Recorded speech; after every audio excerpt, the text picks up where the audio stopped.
السلام عليكم ورحمة الله وبركاته. للسمنة البلدي أصول، ولازم النهاردة نقول كل التفاصيل والتركات اللي هتطلع معانا السمنة البلدي بترميلة خطيرة زي ما احنا شايفين، تبارك الرحمن، ولون تحفة، وكمان ريحة في منتهى الجمال. شوفوا لي الجمال، اللهم بارك قد ايه السمنة بتاعتي مرملة وريحتها تحفة، وتصبر معاكي من السنة للسنة بتركات وتفاصيل بسيطة جدا هتعمليها بيها. يلا نسمي بالرحمن ونشوف هنعملها ازاي. اول التفاصيل دي بنجيب زبدة من حد يكون مضمون، علشان الزبدة فيها غش كتير ولازم نجيبها تكون جيدة طبعا. ولو انت عايزة بقري او جاموسي على حسب ما بتحبي.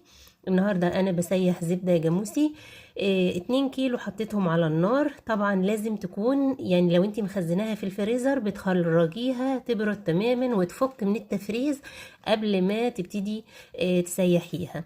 فكت الزبدة معانا، فبنجيب حلة تكون استانلس او حله الومنيوم، تكون يعني لونها فاتح. احنا عايزين حله لونها فاتح وفي نفس الوقت تقيله، والقصه دي ما بتتوفرش غير في الحله الاستانلس تقيله او الومنيوم، لان الحله الخفيفه هتحرق معانا الزبده بسهوله.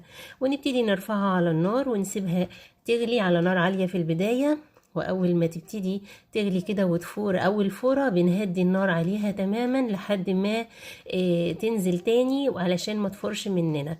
كل ده واحنا ايدينا مستمرة بالتقليب علشان الزبدة ما تفرش مننا وتهدر الكمية وتبهدل المكان. ولازم طبعا نستخدم حلة مقاسها اكبر من مقاس كمية الزبدة اللي احنا هنسيحها. شايفين معايا اللهم بارك، ايدي مستمرة بالتقليب وما بقشطش القشطة او الطبقة الخفيفة اللي بتطلع فوق الوش، لان هي دي مع التقليب المستمر بترقد كده في قاع الحلة وبتطلع معايا الطبقة المرتة اللي احنا كلنا بنعشقها.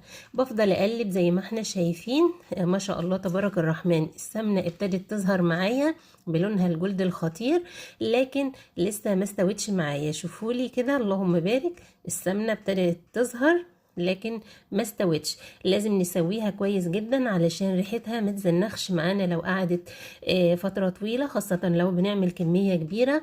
وكمان المرتة لازم تستوي. المرتة طول ما لونها فاتح ما وصلتش للون الذهبي الحلو يبقى السمنة تسويتها لسه ما كملتش. اللهم بارك، شوفوا لي الجمال، ريحة السمنة دلوقتي ابتدت تظهر، وده شكل السمنة اللي انا عايزاه. ما بحبش استنى عليها كتير علشان لونها ما يغمقش معايا وتغمق معايا. لو هعمل منها حلويات او كده لازم السمنة تبقى لونها فاتح وشكلها حلو، وكمان علشان ترمل معايا وتبقى تستهوى وريحتها حلوة جدا. اهم حاجه بقى وانا بعمل السمنه ما سيبهاش ولا لحظه في الاول ولا في الاخر، لان في الاول ممكن تفور بسهوله وفي الاخر ممكن تغمق وتتحرق مني، وانا مش عايزاها لا تلزق مني ولا تشيط وريحتها تطلع تبقى مش لطيفه.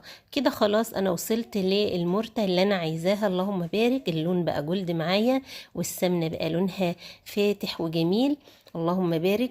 هبتدي بقى اطفي على السمنه بتاعتي، ولما اطفي على السمنه شايفين ده اللون اللي انا عايزاه، المرتبط الذهبي، فتفتت كده وطلعت فوق الوش. لما اطفي النار كل ده بيرقد في قاع الحله وبيبقى معايا ألذ مرته. هضيف بس نص معلقه من الملح علشان تدي طعم المرتة، وفي نفس الوقت بتحفظ معايا السمنة وتخليها تعيش معايا فترة طويلة. كل ما السمنة تكون متسيحة صح وريحتها حلوة، كل ما هتديكي طعم لكل الأكلات والحلويات اللي انت بتعمليها وتست عالي جدا، لأن السمنة البلدي من الحاجات المميزة اللي بتحلي أي أكلة بتحطيها أو بتدخليها فيها. أنا دلوقتي خلاص هكتفي باللون ده وهطفي على السمنة بتاعتي. ولازم في تركة مهمة جدا، أول ما نطفي على السمنة لازم نشيلها من على العين اللي كنا بنسيحها عليها ونحط بنحطها على عين مطفية علشان ما تفضلش تغلي، لان العين بتبقى سخنة ولو سيبناها عليها فترة هتفضل السمنة تغلي وممكن لونها يتغير وتغمق معانا، واحنا مش عايزينها، احنا عايزينها تبطل غليان وتوقف تسوية. خلاص هننقلها على عين تانية تكون باردة ونسيبها تهدى شوية. انا مش عايزاها تبرد بالكامل او تجمد، انا هسيبها بس تهدى علشان اخدها اعبيها في البرطمانات بتاعتي، والبرطمانات على طول تكون جاهزة ومغسولة ومتعقمة. انا بحب دايما اعبي السمنة بتاعتي في برطمانات ازاز، ودايما البرطمانات بتاعتي مش بستخدمها لاي حاجة غير للسمنة. اي نوع برطمان ازاز عندك هتجيبيه تغسليه كويس جدا بمية مغلية، دي بتعقمه وبتنضفه، وبعد كده تكفيه على مصفى لحد ما ينشف بنفسه. ما تحطيش جواه لا فوطة ولا منديل ولا اي حاجة، هو هينشف لوحده والهواء هيجففه وهو مكفي كده. وبعد كده لما يبقى ناشف تماما بتجيبيه بقى وتعبي السمنة بسم الله وتبتدي تنزلي بالسمنة كده. انا بحب اعديها على مصفى عشان لو في اي شوائب من المرتة نزلت يبقى السمنة بتاعتي نظيفة.